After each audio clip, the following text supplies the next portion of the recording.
and JSA podcast, the newsroom for tech, telecom, and data center professionals. I'm Buffy Harakitis, and on behalf of JSA, thank you for tuning in for a special Earth Day edition of JSA Virtual Roundtables, featuring today's topic, renewable and clean energy solutions to cut carbon in the data center. Today is also very exciting and notable here at JSA, as this morning we officially announced the second book installment of our Amazon best-selling Greener Data book series that will make its fabulous debut next year on Earth Day 2024. And in addition, we have also launched our official call for authors. So head on over to greenerdata.net for more info. And while you're there, be sure to check out Chapter 1 with top industry thought leaders, including Susanna Cass with InfoPrime, Dean Nelson with iMasons, Vicki Warden, CEO of Green Building Initiative, Sean Novak, CSO of N0, and Patricia Stamos of Equinix. And a special thank you to Mary Allen of Insight as a Service. Well, now that I've made that incredible announcement on behalf of JSA, let's add some housekeeping before we begin. Our first 100 registrations today have now received lunch delivered to their door or a gift card, so please enjoy on behalf of the JSA family. And if you weren't one of our first, hopefully next time. We do want to hear from you and make this roundtable experience as interactive as possible.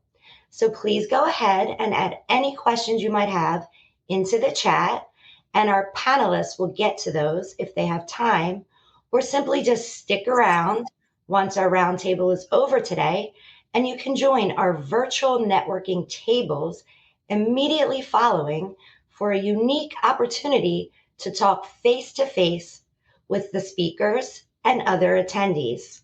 Just simply join a lounge table and the networking will begin. All right, so let's get this Earth Day virtual roundtable show started. We're going to begin by going around the virtual roundtable for some introductions. We have Jeff Barber. He is the VP of Global Data Centers for Bloom Energy. Scott Hanna, the Chief Revenue Officer at Cumulus Data. Anand Ramesh, SVP of Advanced Tech at EdgeConneX. Hassan Nasser, Data Center Advanced Development Team for Microsoft. And Sindhu Sharma, Head of Sustainability, Nextra at Airtel. Gentlemen, thank you so much for joining us today. And we'll circle back around and let you guys have the opportunity to introduce yourself a little bit further and tell us what you're doing in terms of renewable and clean energy. Jeff, we'll start with you. Great. Thank you, Buffy. Appreciate it. As Buffy said, I'm Jeff Barber. I'm the VP of Global Data Center Sales for Bloom Energy, based out of California. But today I'm sitting in beautiful Dublin, Ireland, a place where they definitely have some power constraints, much worse than we see elsewhere. So what is Bloom Energy doing? Bloom Energy is green energy. So as a company, we definitely walk the walk and talk the talk. Most of us don't even carry business cards because we like to cut the paper. So Bloom provides much greener energy than most of the utilities on the planet. Through the use of solid oxide fuel cells. They are essentially hydrogen fuel cells today. However, we're able to extract the hydrogen from natural gas or biogas or a blend of any of those gases and use them to create electrons for on-site power generation. So, the green energy initiatives in the data center are right up our alley. So yeah, very excited to be here. Thanks again, Buffy. And thank you, Jeff. Scott? Hey, everybody. Scott Hanna. I'm the Chief Revenue Officer for Cumulus Data, a wholly owned subsidiary of Talon Energy. We are building a data center campus directly connected to our nuclear power plant in Northeast Pennsylvania, where we'll have 475 megawatts of carbon-free power. The first building is constructed at 300,000 square feet. We intend it, very attractive probably to hyperscale clients. But we're passionate about the ESG goals and the use of carbon-free power. So I think we're kind of a first mover in this. It's directly connected to 2 reactors, so it's behind the grid. So it's not going out onto the typical energy grid that most data centers pull from. So we're happy to be here, and thanks for having us. And we are so happy to have you as well. And let's move on to Anand. Thanks for the intro, Buffy. So I'm Anand Ramesh, as Buffy mentioned, and I look at advanced technologies for EdgeConneX. So EdgeConneX is a hyperlocal to hyperscale data center provider. So we've sort of had I would say, long and fruitful journey with sustainability in general. So we've been doing things like sort of zeroing out our emissions using renewable energy credits, as well as the sort of latest focus for us is 24/7 carbon-free energy. So we have a pilot that we wrote about at our Houston data center, and that's a direction that we're pretty excited about, given many of our large customers are also sort of embracing that trend. So that's a little bit about me and the company. Thank you. Hassan? Thank you, Buffy, for the introduction. My name is Ehsan Nasser. I am leading energy and energy storage activities in research and development team under CTO office at the Microsoft, and our team is focusing on advanced technologies, including energy storage inside and outside of a data center. And we are particularly looking at advances and innovation technologies in energy space. And we're happy to hear. Thank you. And Sindhu? Thank you, Buffy, for the introduction. Hi, everyone. This is Sindhu Sharma, heading Sustainability Initiatives for Nashra by Airtel. Nashra is the data center arm for Bharti Airtel Group. We have India's largest network of data centers, having more than 120 edge data centers, with 10 plus core data centers and few hyperscalers. We are in this journey of sustainability embarked a few years back. We have aggressive net zero target, as well as we are predominantly and focusly working on investing in renewable energy projects for our hyperscalers. Thank you. Thank you. Thank you, gentlemen. So happy to have you guys here today. And we also, just had this recent International Energy Agency report stating that approximately 2.5% of global energy is consumed by data centers and data networks. And this number is expected to quickly rise, which does bring us here together today to talk about this critical topic on Earth Day. We'll close to Earth Day. And with global energy used by data centers alone to increase 8 to 10% by 2030, this conversation is more critical than ever. So let's start with a little bit about the many facets of energy maturity within the data center, and what factors do we need to consider to get to a clear pathway to energy maturity. Why don't we start with you, Jeff? I think you're on mute. Yes. First question, I'm not following directions already. Yes. Very, very typical. What can we do to define a pathway to energy maturity? Personally, I do think we're in the infancy stages, like we spoke about earlier, infancy stages of even understanding this question. I think first and foremost, though, if I think about the word maturity, it typically means that we're willing to admit we have a problem, and we're willing to admit that we can't go, from 0 to 100 miles an hour instantly. If the goal is stated as being too large, it tends to be dilutive to the activity, to the actions. So I think first and foremost, we have to realize that we should take a pragmatic approach take very real steps that are, again, realistic for today's market. So for instance, at Bloom, we would love it if there was a robust green hydrogen network for us to use, as we could use that today, but it's not there. So we work with natural gas as an example. It's much cleaner than other forms of energy generation, but is it absolutely zero? No, but it's 30% better. So I think maturity is taking a pragmatic approach and truly understanding that the underpinnings need to be there before we can solve the problem or get to truly zero. Thank you for that. You weigh in on that, Scott, as well. Yeah, I agree with Jeff. We're in the kind of the infancy stage. I mean, we're seeing now, and to your point, Buffy, the 2.5% today, but growing to 8 to 10% for data centers. That's a lot of power.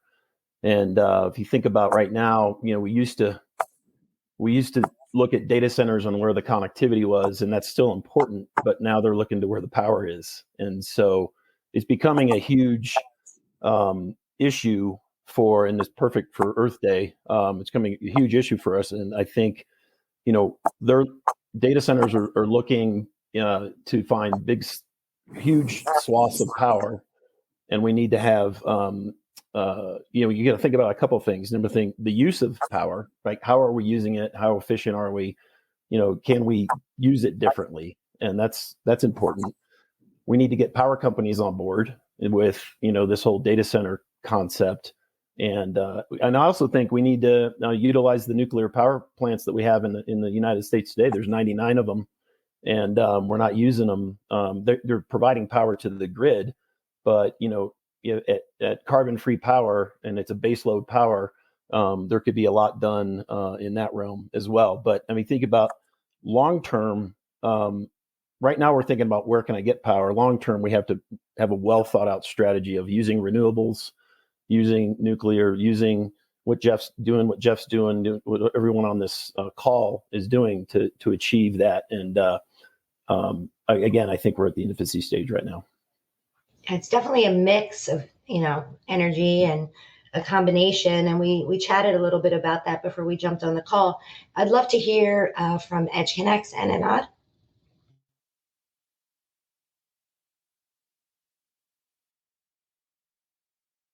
Sorry. I think all valid points made. In our minds as providers of capacity to, some of the biggest names in the industry, I would say that number one, access to power, and number two, reliability of said power, and number three, quantity of power is probably first and foremost. So customer needs are customer needs, and that is likely to evolve with time to kind of align with better supply.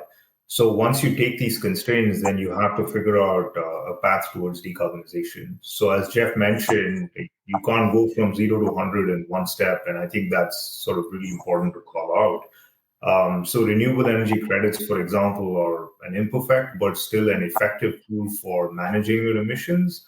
But ultimately, the pathway has to be towards negating carbon emissions on, shall we say, an hourly or 15-minute interval level, while driving additionality on the grid.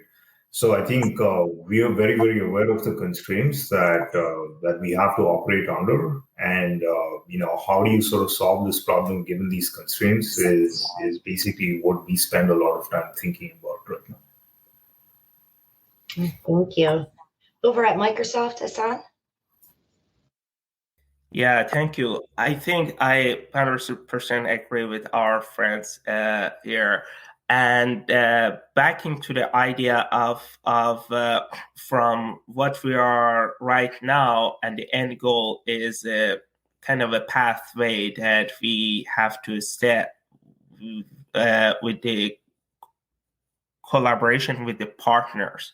And especially data center industry can be the lead in that journey through connecting to the different partners, including the utilities, energy providers, and like the whole ecosystem. And at the end of the day, that is not particular solution or not particular like a technology that can solve the overall journey. And that is going to be a portfolio, and each technology can solve one piece of the whole puzzle. And that's why we need to have a group of the collaboration between the whole industry to see what part of the puzzle can be solved by the certain technologies and how we can get to the goal of the net zero, or including the ecosystem solution for energy maturity. Definitely collaboration holds the key. Sindhu, I mean, at Nextra by Airtel, I mean, collaboration is right here, right? We have Bloom, Nextra, we're collaborating, they're partners. Why don't you give us a little insight there? Sure. So, like Jeffrey and Anand, explained, you formulating a right decarbonization plan for your overall journey is the trust, and you need to incorporate all technologies, not just whatever you have right now. You need to think of 2 years, 3 years down the line. Like we have collaborated and introduced Bloom into our system. We need to think of hydrogen. We need to also work on the new technologies, and not just supply side intervention. We need to also work on the demand side, where we need to work aggressively to cut down your PUE and to reduce down your PUE. So it's a perfect blend of energy mix, along with right interventions, both side, demand side and supply side, will give you the maturity which we are looking for in next few years. Thank you so much, gentlemen, for these insights. And moving on, the goal obviously is to achieve these environmental targets quickly. What is the path of least resistance, and what are some of the steps in the process that are most challenging? What are some of these obstacles? When we talk about this question, we're thinking in terms of what are some of the quickest ways data centers can get wins when it comes to hitting these targets. Jeff? Boy, that's an easy one. What are the quickest ways? Well, when I speak to the developers, data center owners, and operators, they're not always aware of what technologies are available. So I think the first step is understand what options are out there. I also think that we need to start giving feedback to the occupants of these data centers. So, much of the market are developers and tenants versus managed service providers. They're not all AWS or Google. So I think giving feedback, kind of like biofeedback, giving feedback to the tenants that, deploying 50% more power than you're most likely ever going to use is going to cost X, or here's the carbon footprint of that lease term, as an example. Maybe providing options. I understand that to provide those options, there could be some heavy lifting. It's the data center industry is not exactly the fastest moving from a innovation perspective. One of our original folks and board members, Peter Gross, once said the data center industry loves innovation as long as it's 10 years old. Okay, so we first need to look at that, and we need to understand that there are steps that we can take today. There are products such as ours and others that are somewhat future-proof, in other words, ready for things such as hydrogen, that can help mitigate the coming onslaught, in my opinion, of high-performance compute, GPU workloads, AI, ML.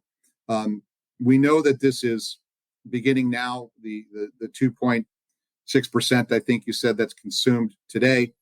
I think that could almost be an exponential curve once enterprises and data centers begin to deploy high performance GPUs and working on this within the enterprise. Many times we forget that about 75% of enterprise data is still on a dedicated floor at the enterprise. It's not just in the cloud, as an example. So, I think understanding the market, articulating to the tenants, to the customers, what their impact is, I think could help a lot in the short term. For sure.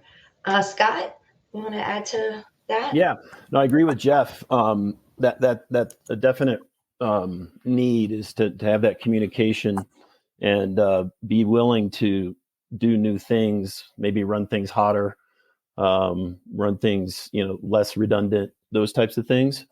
I mentioned before, I think, and I'll I don't want to be a broken record here, but I think nuclear power needs to be brought into the fray a little bit more.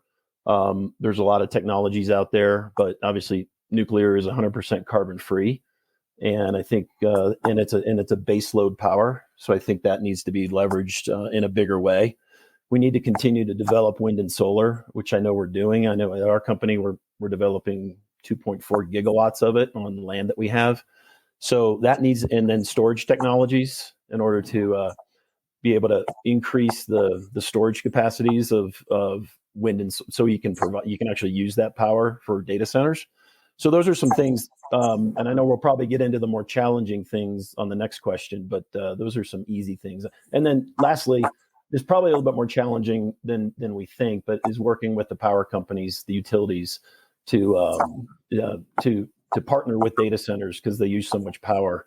So it's probably a little more difficult given the complexities of utility companies and data center companies, but that's something we need to start doing as well. Yes. And how about over at EdgeConneX? Anand, I'll hear from you guys. Yeah, I'll sort of split my answer into two components, right? So there's supply side and there's demand side. Like, what can we do on the supply side and what can we do on the demand side? And I'll start with the demand side first. Like, clearly using less power is kind of an obvious one. So efficiency is super important. Things like PUE, etc., are very, very material in this journey that we're on. So the lesser power we as an industry use, the simpler the path to eventual decarbonization is going to look like. I think the second one is around relieving congestion and constraints around lots of grids around the world. I think pretty much everyone in the audience is very familiar with some of the issues that we're seeing in the major markets. And a lot of this has to do with reserve capacity versus what is actually used. So that's another productive conversation we can have with utilities before things start getting mandated on the industry itself. So those are on the sort of demand side. On the supply side, I think going back to what I said earlier, the first and easiest step to take is to sort of go the PPA route. And that signals additionality interest, right? In the sense that if you're signing a PPA for X megawatts and that sends a signal to a developer to actually add capacity on the grid and so on. Like, that's going to get us to a certain point, and obviously the last X percent, whatever that is, depending on the part of the world that you're in, is going to be hard. But I'm sure we're going to talk about that in a little bit. Thank you, Isan.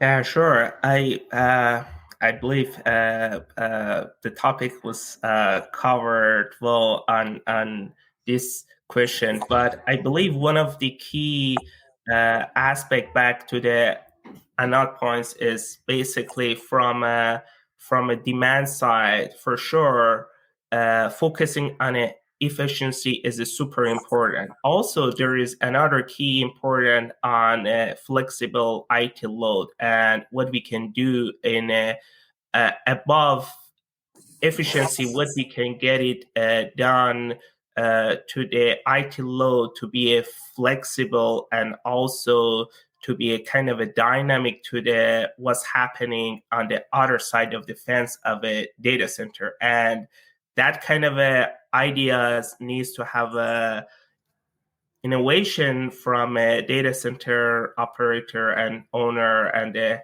hyperscaler to see what it can get it done on a demand side. For the sourcing part, I think the easiest path that most of the company that is like as a first step that they can go and just take is just buying the clean energy through the PPA. But one step further is how they can match that renewable energy with the load. Basically, one of the commitments that we are starting to look at is basically to source all the load, all the electron that we're going to use by the clean energy all the time. So once we are talking about all the time, we add additional complexity here, because that is not something that easily given just by energy, because the demand and source should be matched all the time. That is how the grid is going to work. And if we wanted to participate to help the whole ecosystem, this step is going to add additional complexity to the whole solution. And one of the report that I found is that if we are matching the load from a 0 to the 70 80%, it can be done only through the PPA of the renewable energy procurement. But after that, we need to have some sort of energy storage and some sort of additional technology, or the base power like that we need from the nuclear power in order to match that load and generation, which again, kind of a portfolio of different type of technologies in this case. Sindhu? So I believe all panelists has covered rightly, but I just wanted to add on the supply side intervention. The need of an hour is to have right collaborations and partnership, and that too long term. If you see the data center business, we have a gradual path or gradual load increase if we'll go and commission a new data center. So right sort of collaboration will help you to get renewable energy from day one. So that sort of partnership is required. Second, under demand side, there are good companies working on the cooling technologies. So a genuine push is required from the customers to the developers like us on for adopting the right cooling technologies. We have good technologies available from last many years. But if we'll keep on working on the conventional way of cooling the data centers, then we shall not be able to reach PUE, which we are targeting at. So these are the two major things I believe is required if we really want to achieve what we are targeting from here. And anyways, target is to get, grab the low-hanging fruit, which is signing virtual PPA options as well as long-term willing agreements. Thank you. So if we talk a little bit about success, what does that look like? Jeff? I'm going to go on record as stating I don't like this alphabetical listing, taking every question first. Either that or I'm going to change my name, is what I'm thinking. No, it's a great question. Obviously, it's a very subjective question as well. Personally, if we're talking about a march towards much greener usage or zero carbon usage, I think success must be measured incrementally. You can't, to use a sports analogy, you can't expect, a child to go play on a professional football or baseball team on day one. We need to first come up with metrics that are relevant for where we are. So that means that we admit where we are and we document metrics, because if you don't measure something, it's very difficult or impossible to manage it and to make incremental progress. So success to me means that we are constantly moving up and to the right as far as reducing carbon, not going from one giant leap, because that breaks the system many times. It can many times break the economy and the economics. And when the economics don't work out, it just doesn't work. So yeah, success to me is developing a set of reasonable metrics that takes into account reasonable resources that are behind us today. In other words, if the infrastructure is just not there, infrastructure that took generations to build in many cases, if we're talking about the grid, If the alternative is simply not there, you can't expect to achieve zero carbon on day one. We need to begin marching towards it, however, taking incremental steps. Yes, we'll switch it up, the order a little bit. That's good. Sindhu. So, like Jeffrey said, everyone is in the race to reach net zero as soon as possible. But if we will do that and compromise in the business needs, that is not really the success age.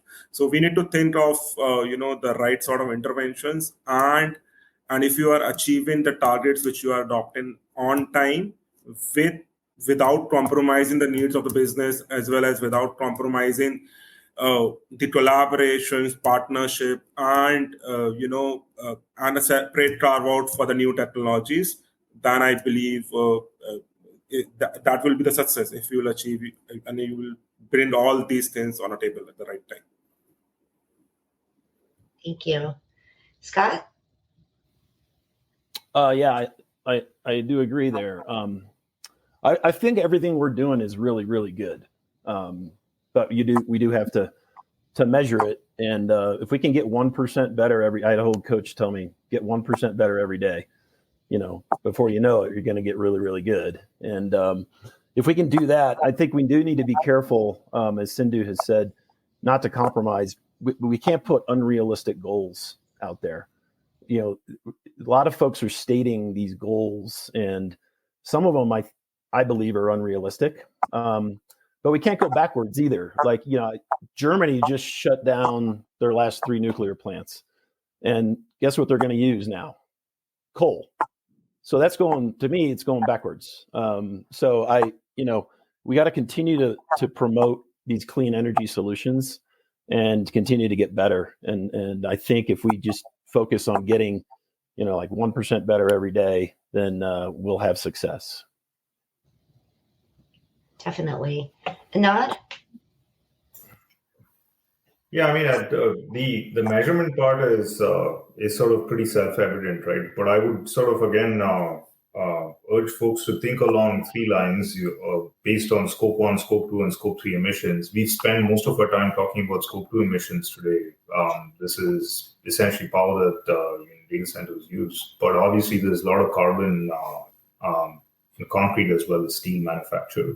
So as an industry, I think it's pretty critically important to send out signals to industry in terms of, what we plan to do as far as Scope 1 emissions. That drives activity in the marketplace, which hopefully sort of has this nice flywheel effect of bringing more innovation to the table. That's one. The second is that, the talk of incrementalism, I think is fair, but I also want to sort of point out that we're at 412 ppm of CO2 in the atmosphere today. Like, that's the latest measurement. At the start of the industrial age, we were at 280. So yes, doing things better is obviously beneficial, but we do actually have to have a plan for fixing the quote-unquote damage that's already been done. That could be through investments in technology or just an acknowledgement that yes, like we plan to get to net zero at some point of time in the future, but we actually need to zero out our emissions starting a certain date. And there has to be a plan for that. And that, again, sends signals into the marketplace in terms of what is important. Because freezing CO2 levels at where we are today is actually not enough. We have to bend that curve downward as well. So I think it's important to kind of acknowledge all of these and essentially have targets or metrics that help us get there. So. Thank you. It seems like we had some reactions there to some of your comments. So feel free to love, in your little emoji area there, and feel free to send some questions over into the chat. The panelists will be more than happy to answer. Isan? Yeah, sure. I do agree. This success, I believe, that's a journey. That's a journey that we start, like the whole industry started from a couple of years back, and they acknowledge that is a challenge that we need to tackle as a whole industry. And I agree that's a kind of an incremental success through the milestone that we have, because there is no endpoint that they said, okay, once we got that certain date, we're going to solve all the issue. No, that's not how it's going to work. But the fact is that with the increase of the energy consumption and the expansion of the AI, ML, and the cloud industry, once we had the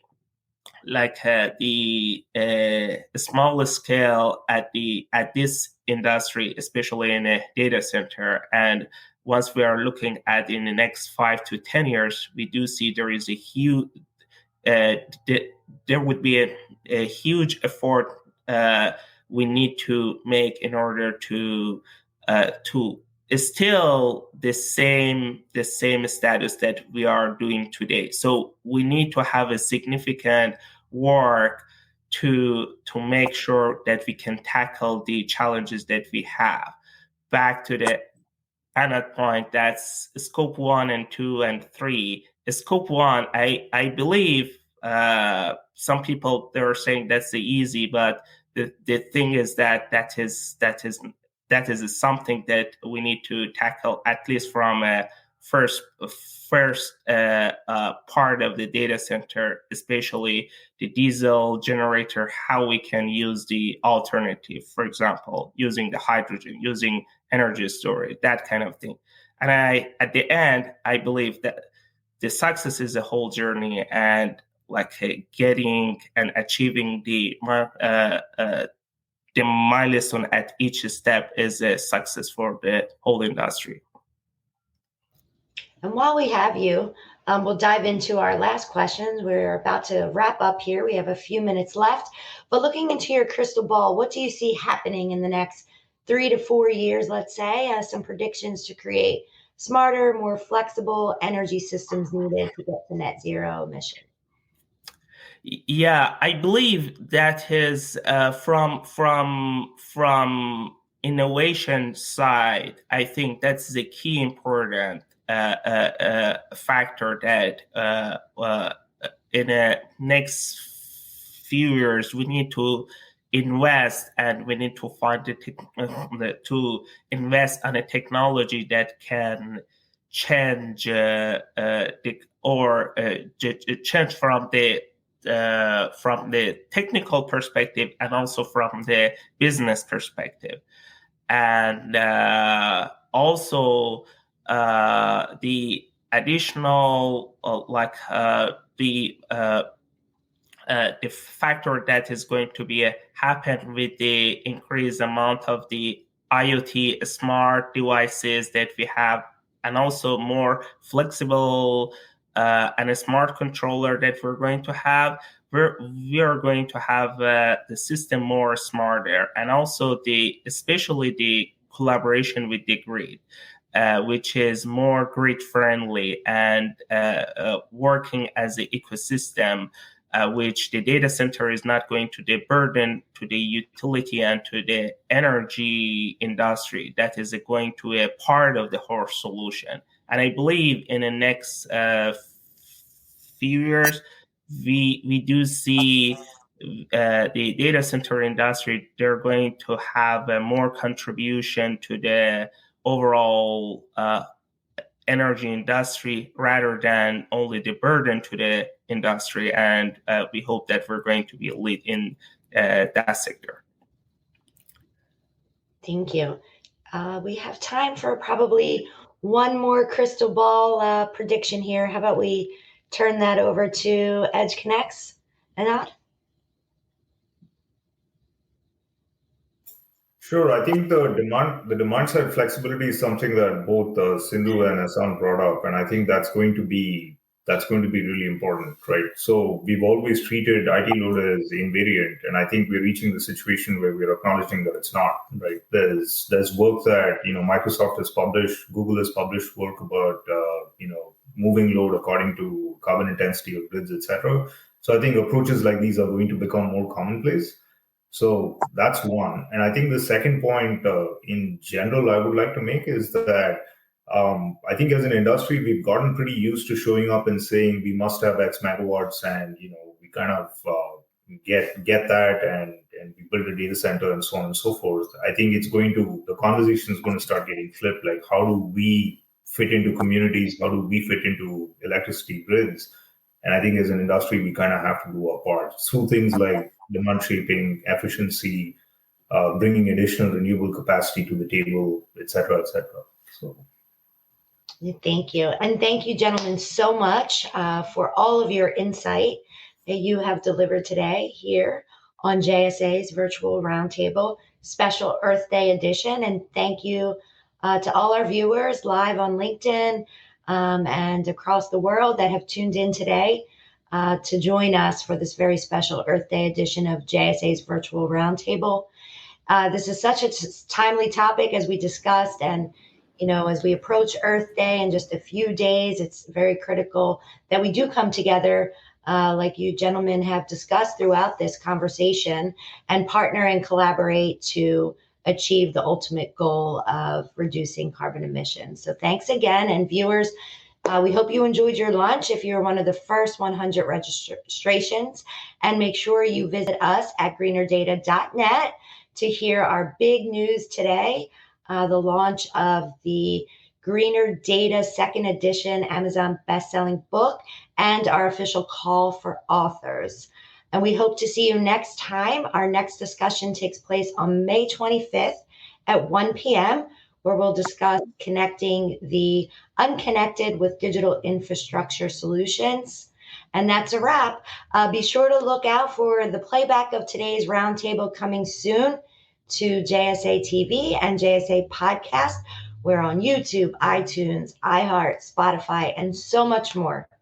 In the meantime, we'll see you back in the networking lounge, and happy networking and happy Earth Day from all of us at JSA.